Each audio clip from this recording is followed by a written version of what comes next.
สวัสดีขอสู่สองตีถักสายป่วนมาเบิกงานไม่งานเบิกป่านี่ตัวแรกเอา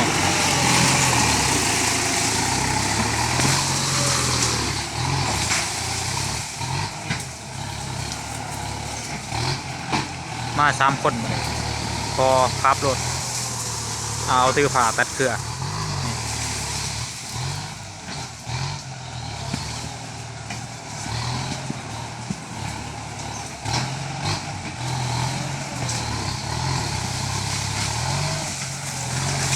หลบไปเช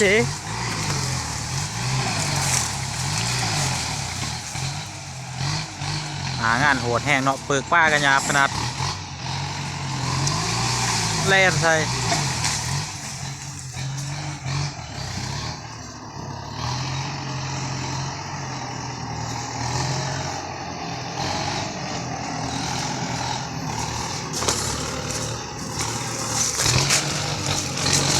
ท้ายแหละกูถ่ายครบ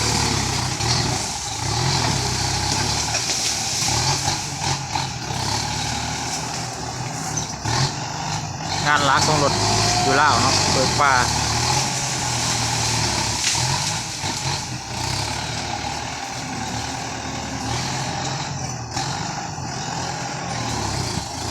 ตึก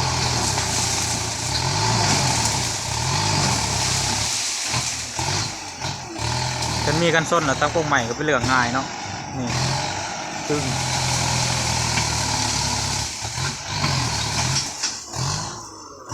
ยังไล่เติบต้องพกขนาดตัวแนมไปทางนะมือมามือ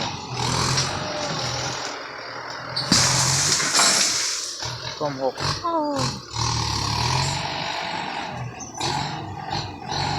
ลุยขาโหดเท่า9540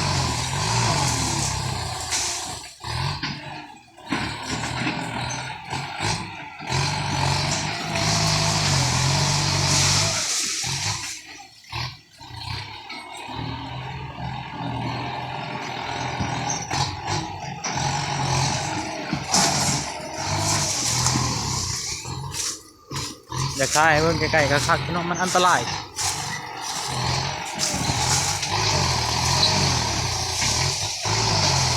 ลมเป็นเส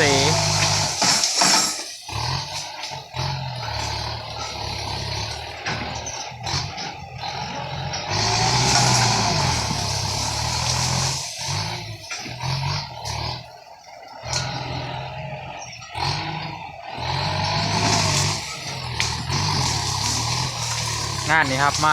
25,000 บาท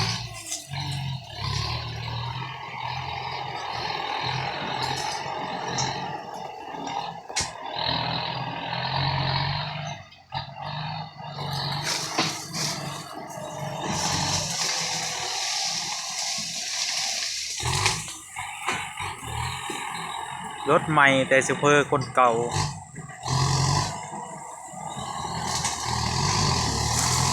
ได้รับปรมาจารย์นะซูเปอร์เฮา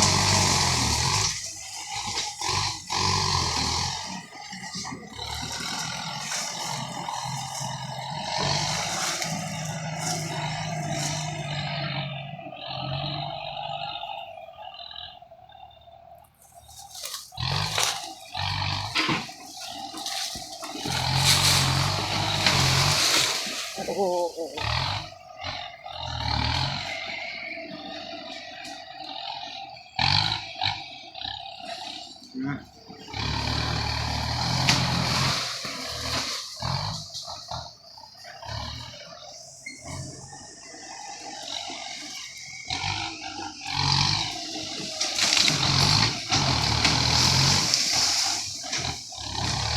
นี่ภาพนี้มันจะคักต้องมุมของทาง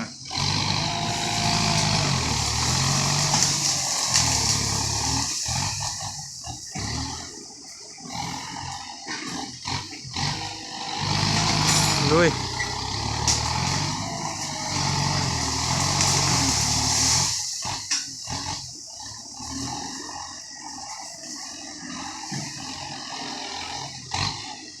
ตกบันไดกับประหยัดราคาถึงไปได้เบิดก็แต่ราคาได้กัน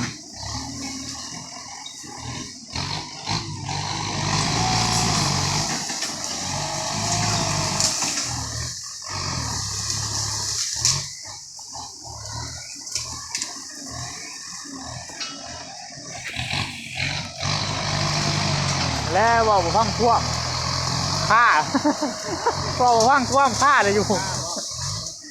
พอเท่าครับเราเคยอยู่ เสียงอีเอาขึ้นไปได้หรอบ่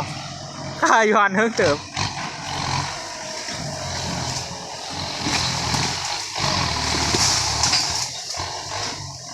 ว่าบ่ฟังท่วมนั่นแหละ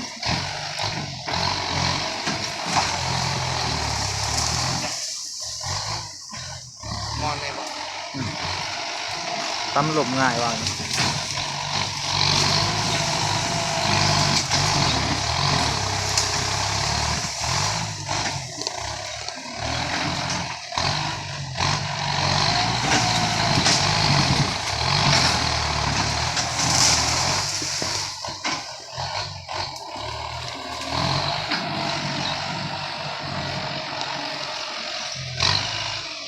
เดี๋ยวจะฟัง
ไม่ขึ้นน้ำบ่น้ำได้นะ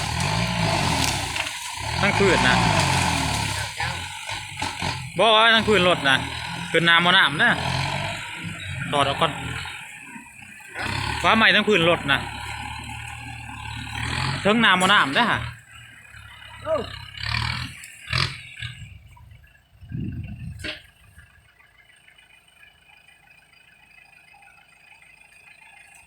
ใหม่ไม่อยากทางเนาะ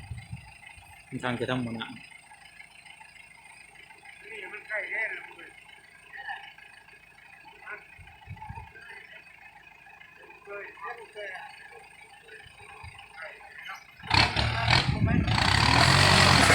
โอ้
ไก่จีซอดแล้วเด้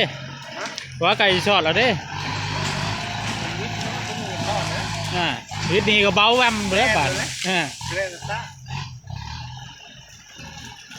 นี่รับเจ้าเลยครับ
ผมเลย30,000พอดีเนาะ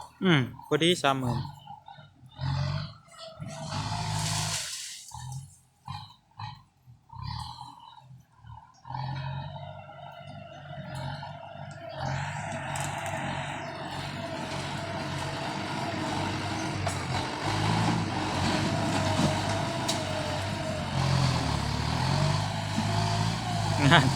งานมาเบิ่งแล้วเบิ่งบ่ได้ลงมาหรอกเบิ่งแล้วหอดมือมาหำเลย เพราะมาธรรมดามากมันน่ะไปเลาะมันก้อน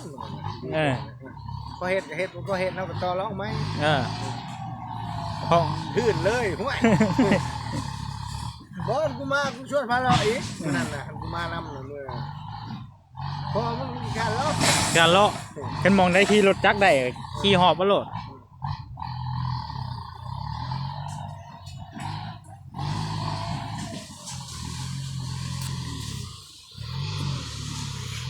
มันเชือกของมันนี่นะถักเชือก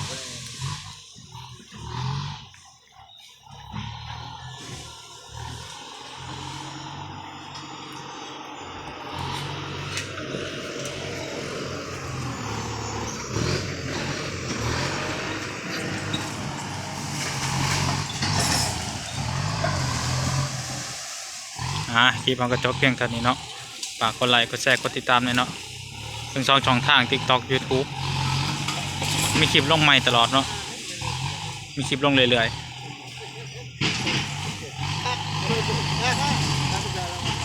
กดไลค์กดติดตามกดแชร์เด้อ